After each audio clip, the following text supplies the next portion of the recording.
working at the church as the head custodian and food service manager, and I started losing a lot of weight. So they gave me a test for stomach cancer, which I took a iodine dye for the CAT scan, and that messed my kidney up.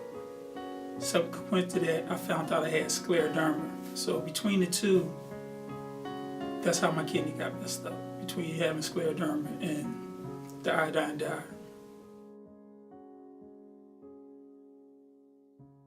Well, once we got accepted to Hopkins for the transplant list, we told people that we had a kidney coordinator whose name is Rosemary, and that she was looking for us a donor.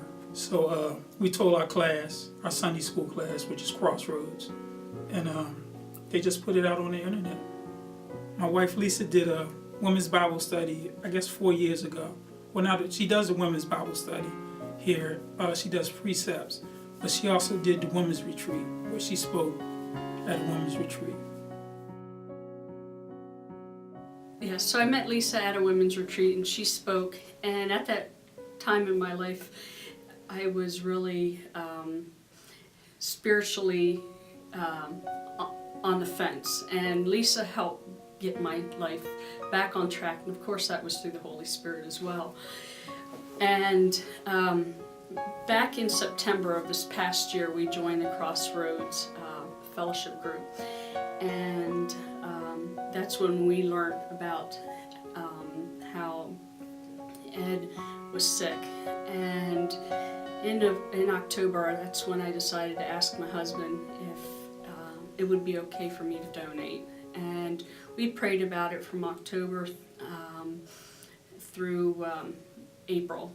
And finally April came, and I said to my husband, I said, you know, Ed is not getting any better. We need to make a decision. And my husband said that he was okay with it.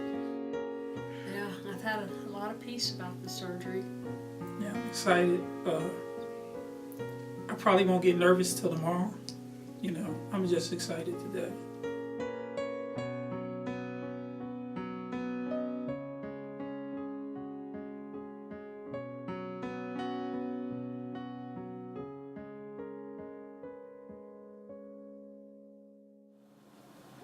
After the surgery, they said that I could go in and see him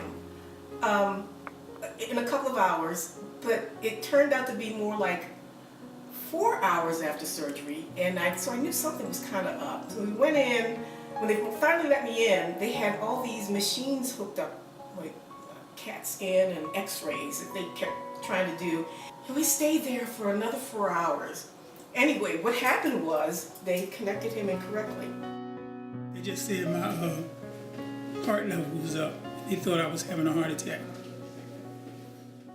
They looked later on that day, they took him back into surgery, and they unconnected the bad connection and reconnected him the way that he was supposed to. So basically, in a 2-day span, November 5th and November 6th, he had essentially 3 major surgeries.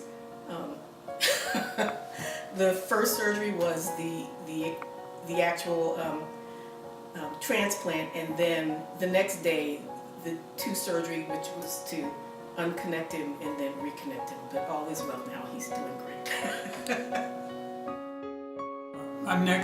The next big thing I have especially is to go to church. You know, so I can praise, worship God for the kidney.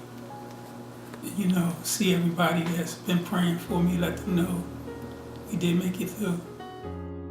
Well, first of all, to the church, we just want to say thank you. Thank you for supporting us. It has been a long journey. We didn't know when this first started that it was going to be this long. The support that we've gotten from everyone has just been wonderful, just wonderful.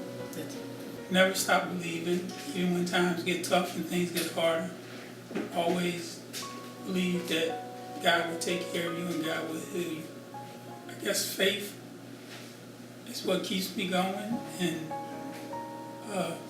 just knowing that all this has come about, I really just want to tell people never give up.